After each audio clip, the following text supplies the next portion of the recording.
It feels like a pillow. I know. It sucks up like so much moisture when I wash it and stuff. Ooh. It's rich and full. Yours doesn't shed a lot, right? Not that much. Yeah, I've dealt with a lot of hair like yours. When I pull a little bit, I always get hair left in my hand. And the people would say it's just a natural thing for them. I think like the longer that I've been natural, like the thicker it gets. Because I think it used to be, I don't remember it being this thick. Like the curl kind of changed a little bit. Ooh. Hello everyone, welcome and welcome back to my channel. Thank you to everyone who watched my last box braid video, and thank you to Stephanie for requesting to see this in 4C. We are using 36-inch 6 packs. Each pack of the hair, I split it and make it 6 braids. She did end up with 34 braids, so we did have a little bit of hair left over. And this is how the hair was prepped. The thing that's holding the hair, I got that from Amazon. I'll make sure I link it in the info box below. What I'm doing here is make sure that her hair is moisturized before I start parting her hair.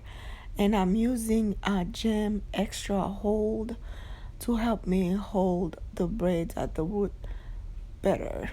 We had some great questions on my last box braid video, and I'm talking about video 360. I'm gonna insert one of the question right here. Let me see, where is she? O'Brien says, what's the purpose of using the rubber band when you're still braiding her hair? Like regular box braid and rubber band don't go well with her hair. This is why, in my opinion, box braid is very good. See how flexible this box braid is? You can just turn it and have the parts the way you want. So you can pull your hair the same day and not feel any pain. I don't know what happened to O'Brien, if her elastic band were too tight, but the rubber band helps you do this, and it really helps gripping if you're not very good at gripping box braid without using rubber band. If you have great experience with rubber band, leave it in the info box, in the comment section, and let her know why you like it. But this is the reason some of my clients pick rubber band method, because they're able to just pull their hair like this and not complain. If you do regular box braid without the elastic band, where the braid is very sitting right on your scalp, and you want to pull all that thing up, you'll feel the pain right away. I don't care how loose they were, you're gonna feel it because the grip is different. But when you use the rubber band, the grip is totally different from the regular way. Well, that's what I can tell her for now. From my experience, that's what I noticed.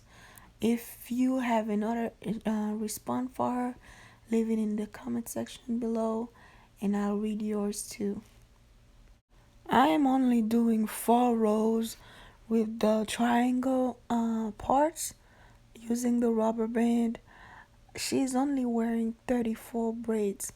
34 braids, 6 packs, 6 braids per pack, so we have only hair left for 2 braids. So, and that's one thing I noticed too. A lot of people wanted to know how many braids the person in video 360 was wearing. I didn't count. I tend to count. I don't know what happened to me that time. I didn't count, but this person is wearing 34. Okay, now let's start with the video. Her hair is 4C, super thick. I'm gonna show you 2 ways you can grip her hair, and the one way that's better. This is the first way. You use her hair. You use her hair as the third strand to do the box braid. I just showed you how I started it. See, one of the strand is her hair, and her hair is super thick. We're gonna start braiding it till her hair start getting thinner. All her hair from the roots to the ends, they're all thick. So we're gonna keep braiding it. Once we reach where her hair stops, right, we're gonna start splitting the hair. So I'm gonna wait here and see where her hair stops. You You see the cute puff right here? It's getting smaller. No, it's getting shorter and shorter. Once the hair is a little shorter, we're gonna start splitting. To do the perfect box braid, you need three different legs with the same amount of hair on each. So what I did here, once her hair is no longer thick, I started splitting the hair right here. See, that's one of the legs. I'm taking 1/3 of it and add it to, see, 1/3 of it and add it to where the hair stops and start braiding. And the other one that I haven't touched, I'll take another third of it too right here. I'll take 1/3 of it and add it to the new strand that I started where her hair stops. So we have now three different strands that are the same density, and that's how I do it once her natural hair stops. This is a great way to do if you want to go faster, but this is not the best way because once her hair start getting old, one of the strand is her hair, so one of the strand will get frizzy very soon. The second way that I do it with 4C hair is this way right here, and that's the way that I think it's best because we can tuck all her 4C hair underneath. I make sure I split the hair right here into two, even though I'm gonna grip all of them at once. I'm gonna show you why I split it at the beginning into two. See, I start braiding it here like a regular box braid, and after braiding 3 or 4 times, I'm gonna start splitting the hair that her own hair. I'm gonna separate it so one braid cannot be too thick than the other one. I mean, one strand cannot be too thick than the other one. See right here, the hair that I split it, I divided it and then I start braiding. This is a better way because I want to make sure that all her 4C hair is tucked underneath. It doesn't show right on top. So when you flip the braid over, you're gonna see her 4C hair underneath. So this way will last longer because you will not see her 4C through the braids unless you pull the braid up. That's when you'll see it. Let's do it one more time. If the hair is super thick, split it into two. Then you start braiding like it was a regular braid. Once you braid 3 to 4 times, sometimes I braid it 5 times. The hair that you split it into two, you still see it here. See, it's still split into two. Then you divide it. You take one strand and add it to one of the strand where the hair braiding is, and then you keep braiding. That way, one of the strand won't look too thick because you divided her natural hair. Then, yeah, I'm not sure if you familiar with the talking method. I'll make sure I link one of the video that I've done before using showing you how I tuck the hair underneath. I'll link that video in the description box. But what I'm doing here is tucking her natural hair uh, underneath the bridge. I'll make sure you don't see it right on top. Both hair are the same color, so you won't be able to see that, but you'll see it better once her hair start getting old. You'll see the top that her faucet is not showing, but it'll show at the bottom of the braid instead. So that's what I'm doing here. I'm tucking her 4C hair underneath.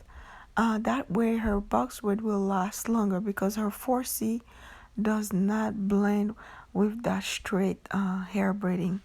Let's go back to the first way. The one that I told you is faster. You use her hair as the third strand to do the box braid. This is way faster, and this is good if her hair blends perfectly with the hair braiding because they both match. And when her hair start getting old, you won't be able to tell which one is her hair and which one is not. But with her hair being this type and the hair braiding that being that straight, once her hair start getting old, you will see her hair freezing up badly. So this is good for if your hair is super straight, just like the hair braiding.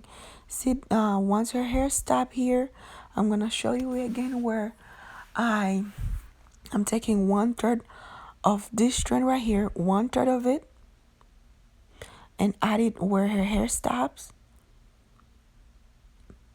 right here, and I start braiding.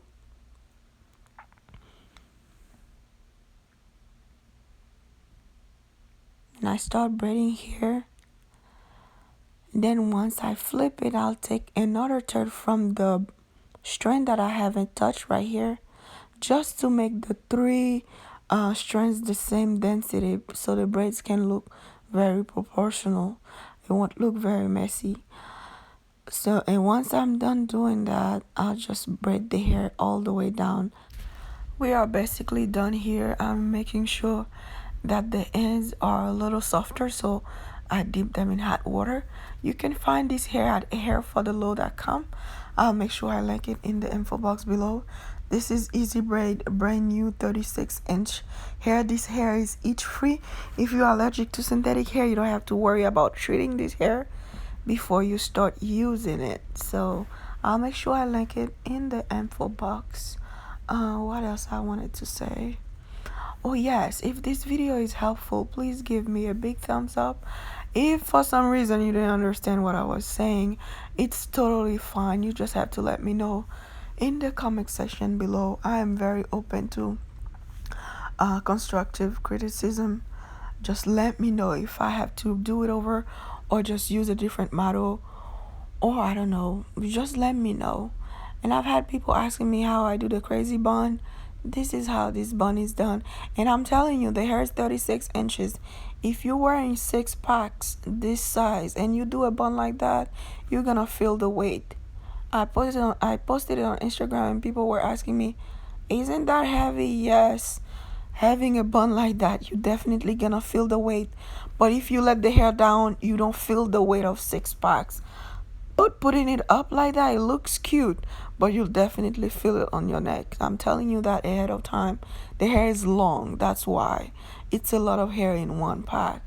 And if you're doing other sizes, I'm sure you're gonna need less than 6 packs, because the pack has a lot of hair in it. But we were doing big braids, so we end up using 6 packs.